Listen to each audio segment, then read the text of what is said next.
जय हिंद। आज हम सीखेंगे कंडीशनल्स को। कंडीशनल्स होते क्या हैं और इनको हम अपने बोलचाल की भाषा में कैसे यूज करते हैं।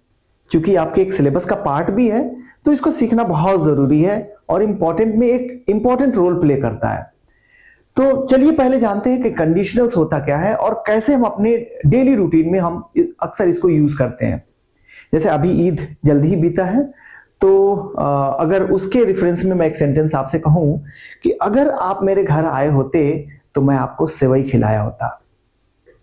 अब देखिए, ना तो मेरे घर आप आए और ना मैंने आपको सेवई खिलाया। तो अगर मुझे इसको लिखना है तो मैं ऐसे लिखूंगा, if you had come to my home I would have served you sevai. Right? बहुत सारे कंडीशन है। अब इसमें देखिए, इसमें मैंने एक चीज यानी कि एक कॉन्सिक्वेंस का होना एक कंडीशंस पे था। कंडीशन ये था कि अगर आप मेरे घर आए होते तभी मैं आपको सेवई खिलाता।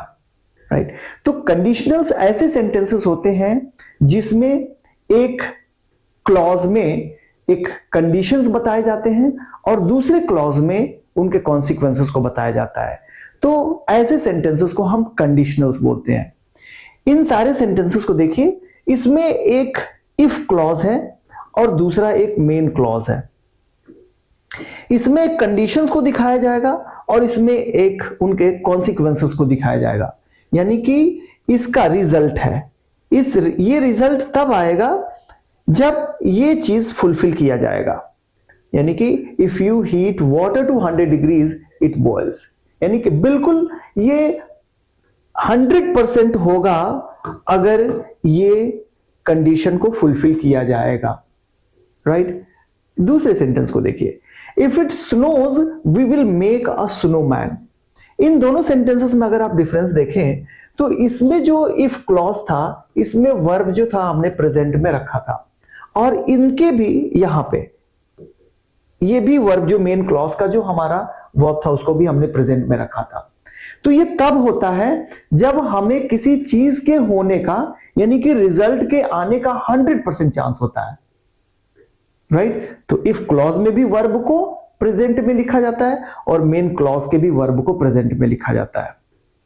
दूसरी चीज यहां पे देखिए, if it snows we will make a snowman. यहां पे एक फ्यूचर का लाइकली एक सिचुएशन होती है। लाइकली का मतलब क्या है कि इसके होने की पॉसिबिलिटी है, लेकिन कब है? जब ये फुलफिल किया जाएगा। If it snows we will make a snowman. यानी कि हम स्नोमैन तब बनाएंगे जब बर्फ गिरे। राइट? तो एक लाइकली इवेंट होता है जो कि डिपेंड करता है इसके ऊपर, इस कंडीशन के ऊपर। ठीक है? ये भी एक पॉसिबल कंडीशन है, ये भी हो सकता है।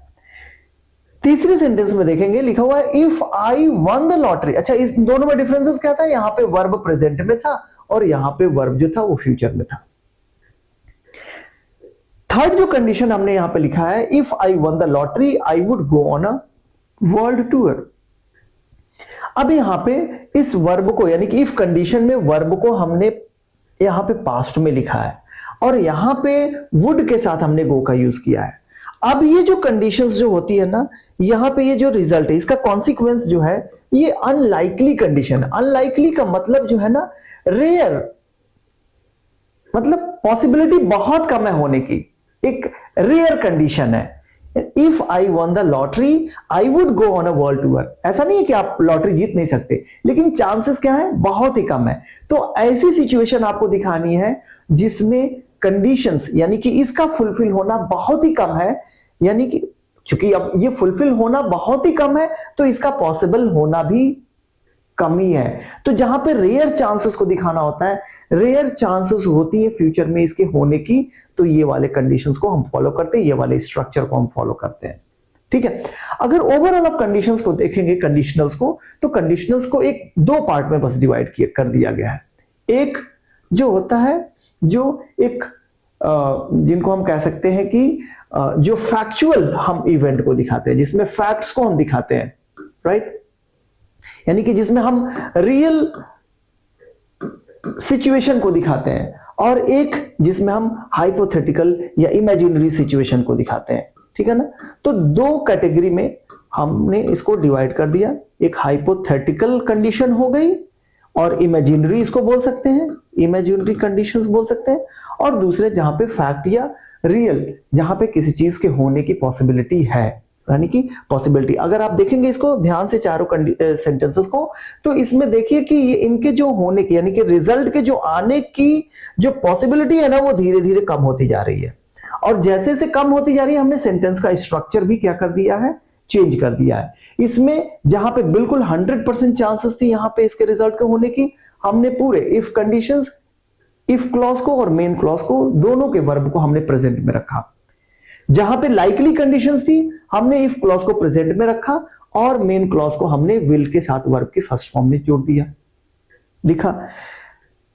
थर्ड आप देखेंगे सेंटेंस में हमने वर्ब को पास्ट में लिखा और इसके साथ हमने जो मेन क्लॉज है वुड के साथ वर्ब के फर्स्ट फॉर्म को लिखा। कब लिखा? जब हमारा अनलाइकली कंडीशंस है, यानी बहुत ही रेयर पॉसिबिलिटी बहुत कम है होने की, और एक ऐसे कंडीशंस को लिखा जहां पे पॉसिबिलिटी बिल्कुल नहीं है, क्लोज्ड कंडीशन है, right. If I had asked him he would have helped me, और जो शुरू में मैंने बताया, if you had come to my home I would have served you सेवे। और इसी को किताबों में आप देखोगे तो यहां पे एक जीरो कंडीशन, यहां पे इसको फर्स्ट कंडीशन, यहां पे ऐसे सेंटेंस को थर्ड कंडीशन, सेकंड कंडीशन, और यहां पे थर्ड कंडीशन लिखा होता है, राइट।